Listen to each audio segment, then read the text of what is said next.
तो आज हम ट्रेडिंग की दुनिया में एक बहुत ही दिलचस्प सफ़र पर निकलने वाले हैं। हमारे पास रॉन डे हॉवल के कई स्रोतों का ढेर है और ये किसी स्टॉक को कब खरीदना है या बेचना है इस पर बात नहीं करते। नहीं, ये उससे कहीं ज़्यादा गहरी बात करते हैं। ये उस दिमाग के बारे में है जो हम ट्रेडिंग में लाते हैं। आज की हमारी पड़ताल का मिशन ये समझना है कि क्यों अक्सर बहुत स्मार्ट, सफल लोग, डॉक्टर, इंजीनियर, बिजनेसमैन, जो अपने अपने क्षेत्र में माहिर होते हैं, ट्रेडिंग में आकर संघर्ष करने लगते हैं।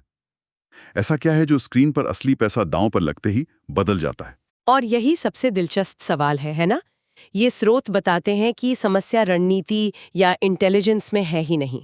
अच्छा। समस्या हमारे दिमाग के डिजाइन में है, उसके विकासवादी मनोविज्ञान में। हम एक ऐसे ऑपरेटिंग सिस्टम के साथ ट्रेडिंग करने की कोशिश कर रहे हैं जो संभावनाओं को समझने के लिए नहीं, बल्कि खतरों से बचकर जिंदा रहने के लिए बना है। वाह। आज हम इसी दिमागी खींचतान को परत दर परत खोलेंगे। ठीक है, तो यहीं से शुरू करते हैं। दिमागी खींचतान। इन स्रोतों में बार बार एक विचार आता है कि हमारे दिमाग के दो हिस्से हैं जो एक दूसरे से लगातार लड़ रहे हैं।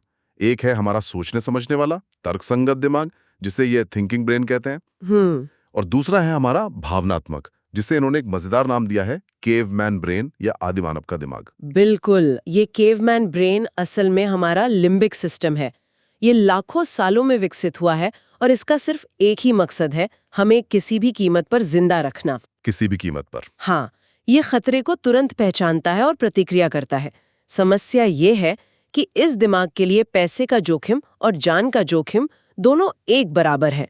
जब कोई ट्रेड हमारे खिलाफ जाता है तो ये दिमाग इसे जैविक विलुप्ति के खतरे जैसा महसूस करता है, न कि सिर्फ एक वित्तीय नुकसान। एक मिनट, अगर ये सच है तो उसका मतलब है कि जब कोई ट्रेडर अपने चार्ट्स को देख रहा है और सोच रहा है कि वो बहुत तार्किक फैसला ले रहा है, हाँ, तो असल में उसका भावनात्मक दिमाग ही ड्राइवर सीट पर बैठा है और उसका तार्किक दिमाग सिर्फ पीछे बैठकर बहाने बना रहा है। ये तो बहुत डरावनी बात है। ये डरावना है लेकिन काफी हद तक सच है। एक स्रोत में इसकी एक शानदार उपमा दी गई है। हमारा भावनात्मक दिमाग एक शक्तिशाली, विशाल लोकोमोटिव इंजन की तरह है जो पूरी ताकत से पटरी पर दौड़ रहा है। और हमारा सोचने वाला तर्कसंगत दिमाग वो ट्रेन के आखिर में लगा एक छोटा सा कबूस है जो बस सवारी के लिए साथ है और खिड़की से बाहर देखकर कहानियां बना रहा है कि इंजन ने जो रास्ता चुना है वो क्यों सही है। मतलब ज्यादातर समय हमारा लॉजिकल ब्रेन सिर्फ हमारे इमोशनल ब्रेन के फैसलों को सही ठहराने का काम करता है।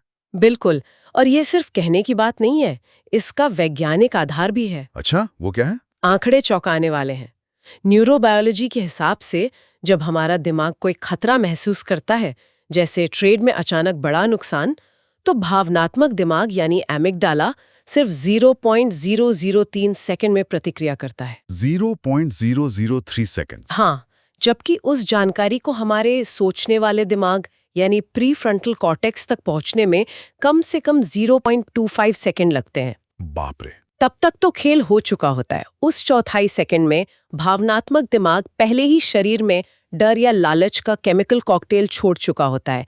इसे ही इमोशनल हाईजैकिंग कहते हैं। तो असल में जब हम ट्रेडिंग कर रहे होते हैं तो हम सिर्फ बाजार से नहीं लड़ रहे, हम अपने दिमाग की चौथाई सेकंड की देरी से भी लड़ रहे हैं।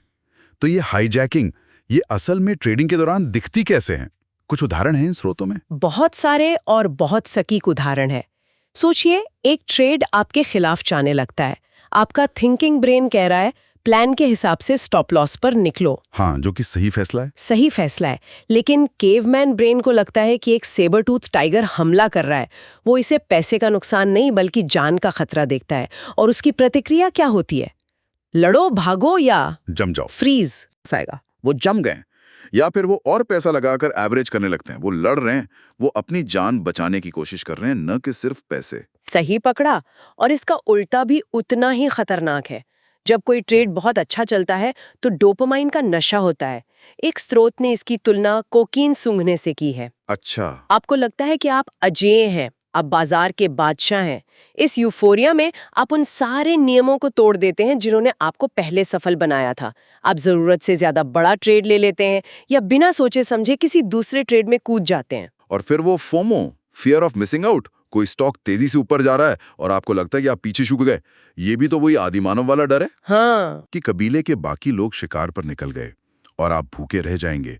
ये सब पैसे के बारे में कम और हमारे जिंदा रहने की गहरी इच्छा और समाज में अपनी जगह बनाए रखने के बारे में ज्यादा है। हारने का मतलब सिर्फ पैसे खोना नहीं है, इसका मतलब है लूजर बनना। आपने बहुत सही समझा। एक स्रोत में कहा गया है कि जब हम नुकसान उठाते हैं तो हम इसे व्यक्तिगत रूप से लेते हैं। ये हमारी क्षमता, हमारे महत्व, हमारे अपनेपन की भावना से जुड़ जाता है। और यहीं से एक और गहरी परत खुलती है। ये भावनात्मक प्रतिक्रियाएं, ये हवा में पैदा नहीं होती, ये हमारे गहरे अवचेतन में बैठे विश्वासों से पैदा होती हैं। अच्छा, तो ये सिर्फ दिमागी केमिस्ट्री नहीं है, ये हमारी बचपन की प्रोग्रामिंग से भी जुड़ा है। हाँ, स्रोत बताते हैं कि आपका ट्रेडिंग अकाउंट इस बात का आईना है कि अनिश्चितता को संभालने के बारे में आपके विश्वास कितने प्रभावी हैं। ये सिर्फ एक स्कोर कार्ड नहीं है, ये एक डायग्नोस्टिक टूल है जो आपके अंदर की कहानियों को उजागर करता है। और ये कहानियां या विश्वास, ये किस तरह के होते हैं? ये अक्सर आत्मसीमित करने वाले विश्वास होते हैं जिनके बारे में हमें पता भी नहीं होता। जैसे एक है अपर्याप्तता यानी इनएडिक्वेसी। मैं काफी अच्छा नहीं हूं, मैं कभी इसे ठीक से समझ नहीं पाऊंगा। अच्छा। इस विश्वास के साथ आप हमेशा दूसरों की टिप्स पर निर्भर रहेंगे या फिर एक सफल ट्रेड के बाद भी खुद पर शक करेंगे। फिर है अयोग्यता या अनवर्दीनेस। मैं आसानी से पैसा बनाने के लायक नहीं हूं, मुझे इसके लिए खून पसीना एक करना होगा। ये तो बहुत लोगों में होता है। बहुत लोगों में ये विश्वास आपको मुनाफे वाले ट्रेड को जल्दी काटने पर मजबूर करेगा, क्योंकि आपको लगेगा कि इतनी आसानी से पैसा मिलना गलत है। फिर है कमी की सोच, स्कैर्सिटी थिंकिंग। जो मेरे पास है वो मुझसे छीन लिया जाएगा। ये फोमो को जन्म देता है और आपको मुनाफा जल्दी बुक करने के लिए उकसाता है, इस डर से कि बाजार उसे वापस ले लेगा। और चौथा है महत्व यानी मैटरिंग। मेरा महत्व तभी है जब मैं बहुत पैसा कमाता हूँ। ये विश्वास आपको अपनी पहचान को अपने नेटवर्थ से जोड़ने पर मजबूर करता है और फिर आप अपनी अहमियत साबित करने के लिए जरूरत से ज्यादा जोखिम लेते हैं। वाओ, एक बहुत ही शक्तिशाली कहानी है ना। इन स्रोतों में एक ट्रेडर की जो 10 साल तक एक खास कमाई के स्तर को पार नहीं कर पाया, क्या आप उसके बारे में बता सकती हैं? हाँ, वो कहानी इन विश्वासों की ताकत को दिखाती है। वो ट्रेडर जब भी $10 लाख के निशान के पास पहुंचता, वो बेवकूफी भरी गलतियां करके पैसे खो देता और वापस नीचे आ जाता। ऐसा बार बार हुआ। बार बार? हाँ। जब उसने कोच के साथ काम किया तो पता चला कि उसके पिता, जो बहुत मेहनती इंसान थे, उनका एक गहरा विश्वास था कि कोई भी इंसान $10 लाख के लायक नहीं है, ये लालच है। और ये बेटा अनजाने में अपने पिता के उस विश्वास को जी रहा था।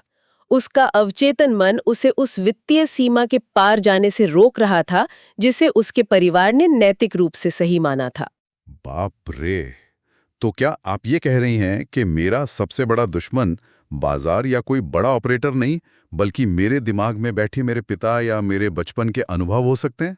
ये तो ट्रेडिंग से कहीं ज्यादा गहरा हो गया। बिल्कुल, जैसा कि एक स्रोत कहता है, आप देखकर विश्वास नहीं करते, आप विश्वास करते हैं और फिर देखते हैं। अगर आप मानते हैं कि बाजार आपको फंसाने के लिए बना है, तो आप हर चार्ट पैटर्न में एक जाल देखेंगे।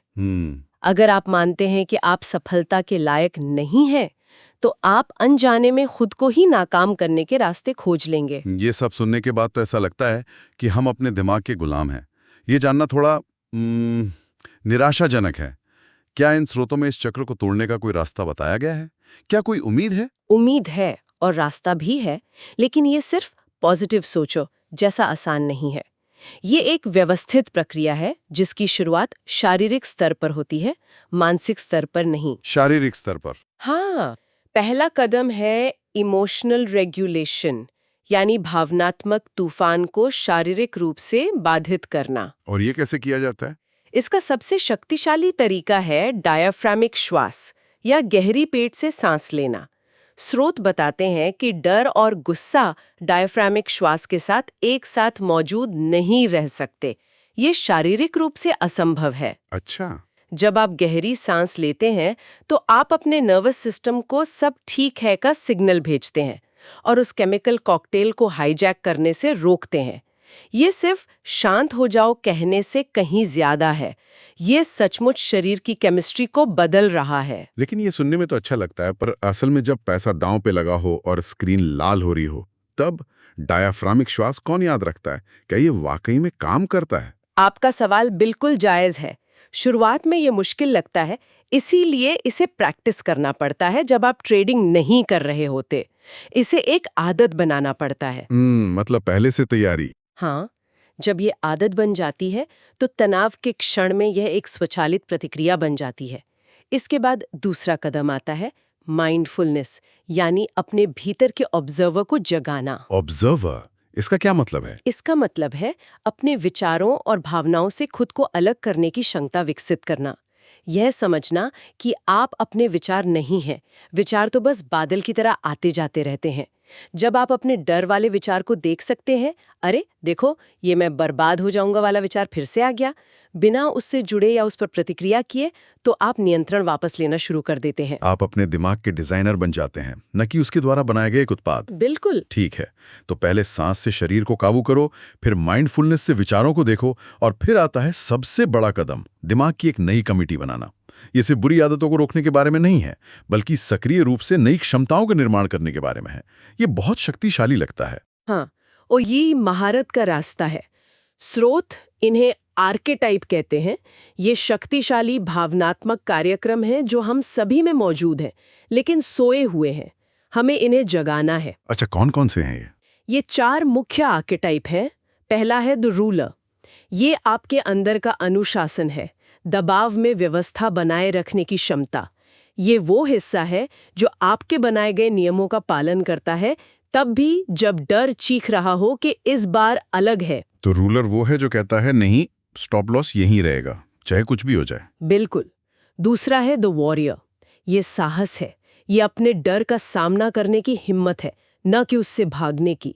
वॉरियर जोखिम को स्वीकार करता है, लेकिन उससे लकवाग्रस्त नहीं होता। वो कहता है, हाँ मैं डर रहा हूं, लेकिन मैं अपना काम फिर भी करूंगा। तीसरा और शायद सबसे जरूरी है द केयर गिवर। ये आत्मकरुणा है, जो डर का सबसे बड़ा मारक है। एक मिनट, आत्मकरुणा ट्रेडिंग में इसका क्या काम? ये तो मतलब कमजोरी जैसा लगता है। यही सबसे बड़ी गलतफहमी है। जब आप नुकसान करते हैं तो आपका मन आपको कोसता है, तुम कितने बेवकूफ हो। हाँ, ये तो होता है। केयर गिवर आपको खुद को पीटने के बजाय यह कहने की अनुमति देता है, ठीक है, यह योजना के अनुसार नहीं हुआ, इससे क्या सीख सकते हैं। आत्म आलोचना शर्म पैदा करती है, और शर्म सीखने की प्रक्रिया को रोक देती है। आत्मकरुणा सीखने का दरवाजा खोलती है। सही। और चौथा है द सेज। यह निष्पक्षता है। यह भावनाओं के कोहरे से बाहर निकलकर चीजों को स्पष्ट रूप से देखने की क्षमता है, जैसे वह है, न कि जैसी आप चाहते हैं कि वो हों। एक स्रोत इसकी तुलना लॉर्ड ऑफ द रिंग्स की फेलोशिप से करता है। बिल्कुल। ना, जहां हर किरदार फ्रोडो, गैंडल्फ, एरागोन एक अलग ताकत का प्रतिनिधित्व करता है, जो एक साथ मिलकर काम करते हैं। बिल्कुल। तो आप सिर्फ एक ट्रेडर नहीं है, आप अपने दिमाग में एक टीम का नेतृत्व कर रहे हैं। ठीक यही बात है। आप अपने भीतर के उन नायकों को जगा रहे हैं जो अब तक सोए हुए थे। ट्रेडिंग उस आंतरिक संघर्ष को प्रबंधित करना और इन अलग अलग आवाजों को एक साथ काम करने के लिए संगठित करना सिखाती है। तो इन सब बातों का क्या मतलब है? अगर हम ये सब कर भी लें तो सफलता कैसी दिखेगी? इसका मतलब है कि सफलता का पूरा विचार ही बदल जाता है, ये पैसे बनाने के बारे में नहीं रह जाता। सही कहा। सफलता परिणाम को नियंत्रित करने में नहीं है, क्योंकि आप बाजार को नियंत्रित नहीं कर सकते। सफलता उस प्रदर्शन के क्षण में लाए गए दिमाग की स्थिति को नियंत्रित करने में है। अच्छा। एक स्रोत लहर पर सर्फर का बहुत अच्छा उदाहरण देता है। सर्फर लहर को नियंत्रित नहीं कर सकता, वो कितनी बड़ी या तेज होगी ये उसके हाथ में नहीं है, लेकिन वह उस लहर पर संतुलन बनाने वाले अपने शरीर और दिमाग को नियंत्रित कर सकता है। ट्रेडिंग में यही एकमात्र चीज है जिस पर आपका नियंत्रण है। मुझे एक और उपमा याद आ रही है जो शायद यहाँ फिट बैठती है, अफ्रीकी शेर और अमेरिकी कूगर वाली। हाँ, वो बेहतरीन है। दोनों ही शीर्ष शिकारी हैं, लेकिन उनके तरीके अलग हैं। बिल्कुल अलग। शेर झुंड में शिकार का पीछा करता है, अपनी बहुत सारी ऊर्जा खर्च करता है और अक्सर घायल हो जाता है। कूगर घंटों तक धैर्यपूर्वक एक पेड़ पर या चट्टान के पीछे बैठा रहता है, सही मौके का इंतजार करता है। सही मौके का। जब मौका आता है तो वो पूरी सटीकता से हमला करता है और सफलता की संभावना बहुत ज्यादा होती है। ट्रेडिंग में ज्यादातर लोग शेर की तरह व्यवहार करते हैं, हर मौके के पीछे भागते हैं, जबकि महारत कूगर की तरह धैर्य विकसित करने में है। और ये धैर्य कोई निष्क्रिय अवस्था नहीं है, यह एक सक्रिय क्रिया है। यह कुछ न करने का एक सचेत निर्णय है, जो कि कभी-कभी कुछ करने से ज्यादा मुश्किल हो सकता है। बिल्कुल। और अंत में यह हार को फिर से परिभाषित करने के बारे में है। हारना सिर्फ संभावना के गलत पक्ष पर होना है, यह कोई व्यक्तिगत विफलता नहीं है। 3 सवाल पूछने चाहिए। क्या ये एक मनोवैज्ञानिक गलती थी? क्या ये एक विधि की गलती थी, मतलब मैंने अपने नियम तोड़े? या क्या मैं बस संभावना के गलत पक्ष पर था? अगर आप उसी ट्रेड को 100 बार फिर से लेने को तैयार है, तो ये गलती नहीं थी, ये बस बिजनेस करने की लागत थी। तो आज की इस गहरी पड़ताल के बाद एक विचार दिमाग में घूम रहा है। ये स्रोत बार बार कहते हैं कि ट्रेडिंग आत्मविकास का एक शक्तिशाली माध्यम है, शायद सबसे शक्तिशाली, क्योंकि ये आपको अपने गहरे मनोवैज्ञानिक पैटर्न का सामना करने के लिए मजबूर करता है। कोई और क्षेत्र इतनी जल्दी और बेरहमी से आपकी कमजोरियों को उजागर नहीं करता। तो यहाँ एक अंतिम विचार है सोचने के लिए।